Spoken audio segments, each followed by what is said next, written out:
Assalamualaikum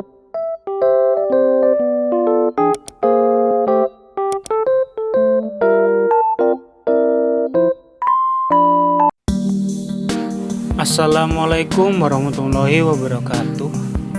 Perkenalkan, nama saya Muhammad Asidillah Fidihartono. Saya berasal dari kelas D. Di sini saya akan menjelaskan asal-usul suatu negara. Negara adalah sebuah organisasi manusia atau kumpulan individu dalam suatu wilayah dan berada di bawah pemerintahan yang sama. Sebuah negara lahir dari proses yang panjang. Masing-masing negara memiliki sejarah tentang kemunculannya. Terdapat beberapa teori yang mengemukakan asal-usul negara, yaitu teori yang bersifat ketuhanan, teori yang didasari kekuatan atau kekuasaan, teori perjanjian masyarakat, dan teori hukum alam. Teori ketuhanan.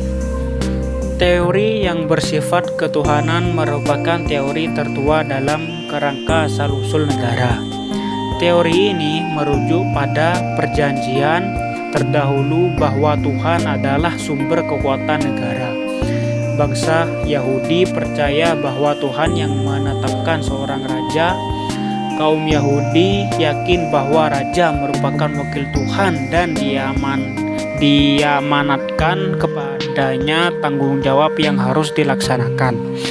Dalam teori ketuhanan, ada keyakinan bahwa siapapun yang menentang raja, maka dia telah melawan peraturan Tuhan dan pembangkang akan menerima kutukan atas perlawanannya. Ketika manusia kehilangan pijakan, maka negara dibutuhkan untuk mencegah hal-hal yang fatal. Menurut teori ketuhanan, Tuhan yang menciptakan negara sehingga negara berfungsi untuk memperbaiki kejahatan manusia. 2. Teori kekuatan atau kekuasaan. Teori kekuatan menyatakan bahwa negara terbentuk sebagai salah satu akibat penaklukan kaum lemah atau kaum kuat. Teori kekuasaan berbasis pada pikiran dasar manusia yang bersifat agresif, sifat yang membawa manusia meronta terus-menerus untuk meraih kekuasaan dengan menjajah kaum lemah. Sifat agresif inilah yang membawa naluri manusia bangkit dan membentuk institusi negara. Oleh karena itu, kekuatan adalah dasar negara. Jan Bodir, Oppenheimer, dan Christian adalah ahli filsafat yang memegang dan menyokong teori kekuasaan di masa modern ini. 3. Teori perjanjian masyarakat. Teori perjanjian masyarakat menyatakan bahwa terbentuknya negara dikarenakan adanya perjanjian di mana semua masyarakat mengikat diri dalam perjanjian tersebut. Masyarakat mendirikan suatu organisasi negara dengan tujuan agar negara dapat melindungi dan menjamin kelangsungan hidup mereka. Berbagai filsuf Inggris dan Perancis yang menjadi pencetus teori ini adalah Thomas Hobbes, John Locke, J.J. Rousseau, dan Montesquieu. John Locke mengungkapkan bahwa pembentukan negara yang didasarkan atas perjanjian masyarakat terdiri dari 2 tahap, yaitu Passiones, adanya perjanjian masyarakat untuk membentuk negara. Pacem Subventiones, adanya perjanjian yang diadakan negara dengan penguasa. Sementara J.J. Rousseau dalam teori perjanjian masyarakat menghendaki raja semata-mata hanya sebagai mandataris rakyat, sehingga apabila raja tidak mampu menjalankan kekuasaannya dengan baik, maka raja dapat diganti. Teori hukum alam.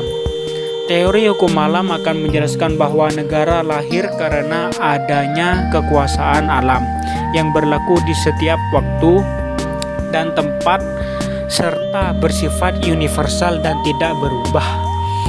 Beberapa filsuf yang menjadi tokoh pemikir teori ini adalah Plato, Aristoteles, Santo Agustinus, dan Thomas Aquino.